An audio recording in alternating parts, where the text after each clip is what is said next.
सुनो, पहले मेरी बात ध्यान से सुनो। मुझे पता है कि तुम किसी और से भी बात करती हो। जब मैंने तुम्हें अपनी गर्लफ्रेंड बनने को कहा, तुमने हाँ तो कह दिया, लेकिन उसके बाद से तुम मुझसे दूरी बनाने लगी हो। तुमने कभी ये नहीं बताया कि तुम ऐसा क्यों कर रही हो।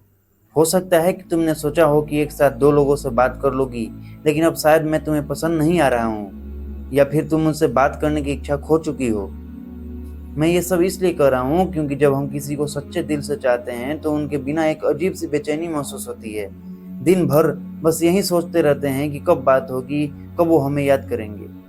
लेकिन तुम्हारे साथ ऐसा कुछ भी नहीं दिखता। न तुमने कभी पहल करके मैसेज किया, और जब मैंने मैसेज भी किया तो तुम्हारे जवाब बेहद ठंडे थे और अनमने से थे। ऐसा लगता है जैसे मैं जबरदस्ती बात करने की कोशिश कर रहा हूँ, जबकि तुम्हें कोई दिलचस्पी ही नहीं है। और मेरी हालत देखो, तुम्हारे बिना मैं कुछ और सोच भी नहीं पाता। जब भी फोन पर कोई नोटिफिकेशन बजता है तो सबसे पहले यही ख्याल आता है कि शायद ये तुम्हारा ही मैसेज होगा। हर पल यही उम्मीद लगी रहती है कि शायद तुम मुझे याद करके खुद कॉल करोगी या कोई मैसेज भेजोगी, लेकिन ऐसा कभी कुछ नहीं होता है। तुम्हारे इस व्यवहार ने मुझे बहुत सोचने पर मजबूर कर दिया है। अगर तुम्हें मुझसे सच्चे दिल से बात नहीं करनी थी तो प्यार का झूठा नाटक क्यों दिखाया? क्यों मुझे उस राह पर ले आई जहां मैं अपने दिल की सारी भावनाएं तुमसे जोड़ बैठा हूँ? तुमने मेरी भावनाओं के साथ क्यों खेला?